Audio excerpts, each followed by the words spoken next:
Latar belakang berdirinya Daulah Mughal merupakan kelanjutan dari Kesultanan Delhi yang menjadi kerajaan Islam terakhir di India.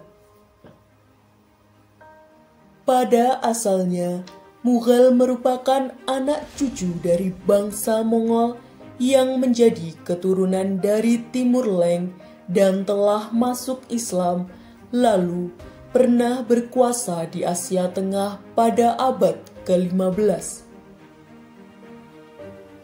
Daulah Mughal didirikan oleh Zahir al-Din Muhammad Babur yang naik takhta pada umur 11 tahun setelah kewafatan ayahnya, Syekh Muhammad Umar, di tahun 899 Hijriah atau 1494 Masehi. Maka dapat dikatakan bahwa Mughal didirikan pada tahun 1526 oleh Zahiruddin Muhammad Babur mengalahkan pasukan Afghanistan di pertempuran Panipat di luar Delhi.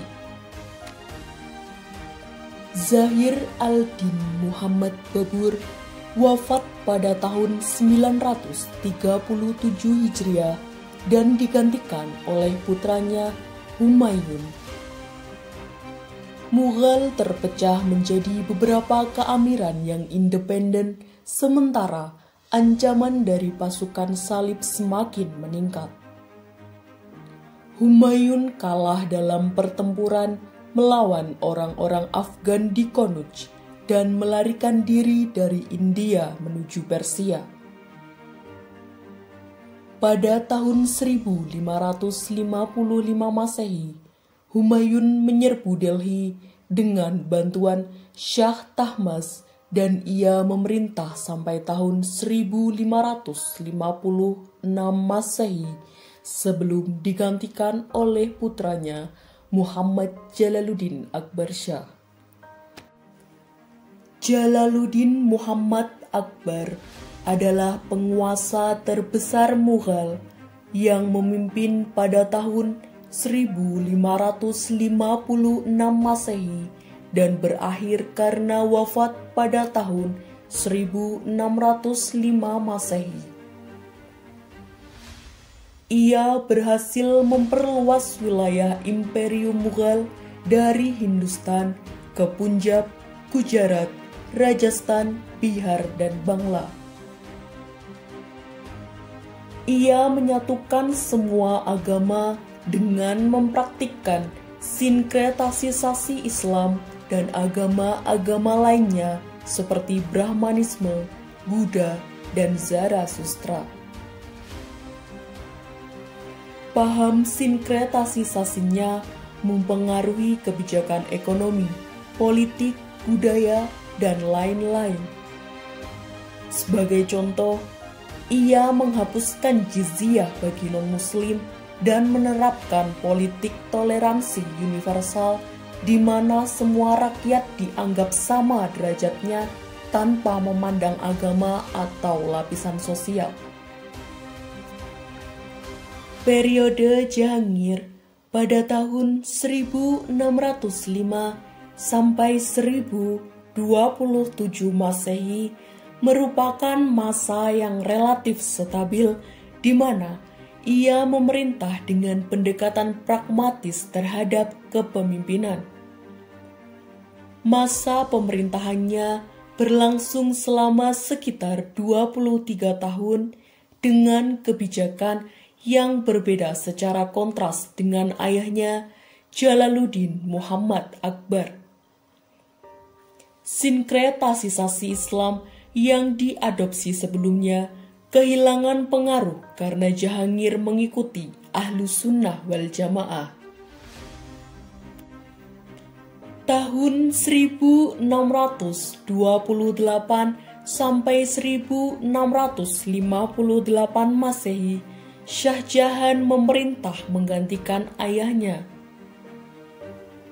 Pada masa pemerintahannya, mulai terjadi disintegrasi dan muncul dua pemberontakan, namun ia berhasil menanganinya. Peninggalan terkenal dari masa pemerintahannya adalah makam istrinya Mumtaz dan Masjid Taj Mahal yang masih ada hingga saat ini.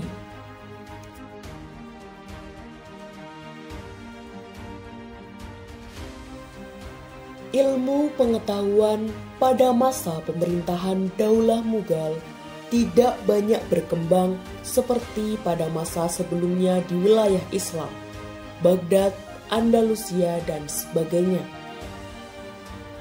Namun demikian, ada beberapa kemajuan yang dilakukan oleh para penguasa Mughal di bidang bahasa dan filsafat. Pada masa pemerintahan Akbar, bidang pengetahuan kebahasaan terbagi menjadi 3 bahasa nasional berkembang, yaitu bahasa Arab sebagai bahasa agama, bahasa Turki sebagai bahasa bangsawan, dan bahasa Persia sebagai bahasa istana dan kesustraan. Selain itu, ia juga menggabungkan 3 bahasa tersebut dengan bahasa India sehingga menjadi bahasa Urdu. Penerjemahan karya-karya India, utama tentang filsafat alam, ke dalam bahasa Arab dan Persia pun menjadi konsentrasinya. Pengetahuan di bidang arsitektur Islam dapat dilihat dari peninggalannya hingga saat ini seperti Masjid Maryam Al-Zamani di Lahore yang didirikan oleh Ibu Jahangir, Masjid Patar di Srinagar yang dibangun di masa pemerintahan Jahangir, Masjid Taj Mahal yang dibangun di masa Shah Jahan untuk mengenang istrinya Mumtaz Mahal. Daulah Mughal dapat melaksanakan kemajuan di bidang ekonomi lewat pemerintahan pertambangan dan perdagangan. Pertanian banyak menyumbangkan pajak bagi pemerintahan Mughal. Sekitar tahun 1560 Masehi, di awal pemerintahan Akbar hingga dekade terakhir abad ke-18, harta rampasan perang, upeti, dan pengumpulan pajak agraria dikumpulkan menjadi sumber pemasukan yang besar, jauh melebihi pengeluarannya. Selain itu, dalam sistem moneter, uang dalam bentuk koin, logam, serta uang kertas merupakan bagian penting sistem ekonomi Mughal dari fase formatifnya di paruh kedua abad ke-16 sampai kehancurannya. Dapat dikatakan bahwa kebijakan dan aktivitas fiskal dan moneter yang dilakukan oleh pemerintahan Mughal dari masa ke masa bergantung pada kebijakan dan keputusan pemerintah.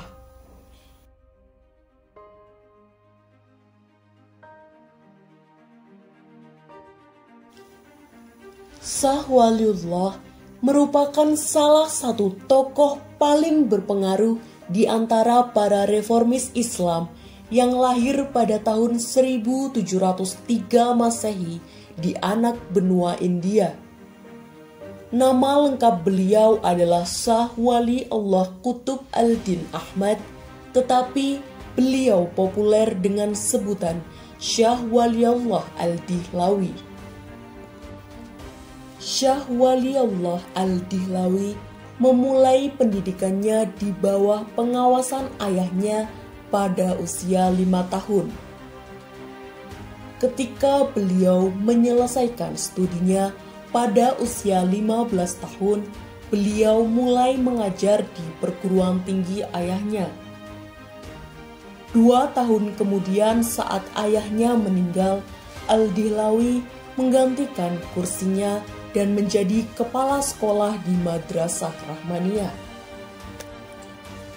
pada 14 Dzulqa'dah 1143 Hijriah, Al-Dihlawi memutuskan untuk menunaikan ibadah haji ke Mekah.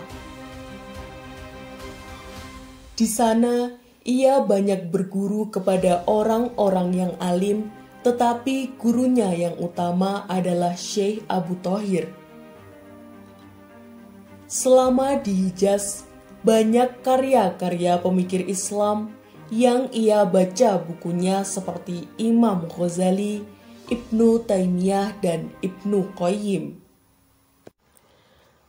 Syah Waliullah Al-Dihlawi adalah seorang penulis yang produktif secara ekstensif pada beberapa studi atau subjek Islam seperti tafsir tentang Al-Quran dan hadis, fiqih, ilmu kalam, hikmah, falsafah, dan syariah. Beberapa karyanya yang terkenal adalah Hujjat Allah Al-Balighah, Izalat Al-Qafa an Khilafat Al-Khulafa, dan Al-Fawas Al-Kabir fi Usul Al-Tafsir. Syah Waliullah dalam ilmu tafsir Al-Manzil atau pengelolaan rumah tangga merupakan karya ekonomi Islam klasik yang berasal dari sarjana-sarjana muslim warisan dari filsuf Yunani. Mereka mengembangkannya dan memberikan kontribusi dalam hal ini. Al-Dihlawi menyebutkan tafsir Al-Manzil atau pengelolaan rumah tangga berkaitan dengan jumlah unit yang menempati rumah seperti pasangan, anak-anak, dan budak. Dalam karyanya, Al-Dihlawi memilih istilah adab al-ma'ashi tentang hubungan sosioekonomi selain unit keluarga.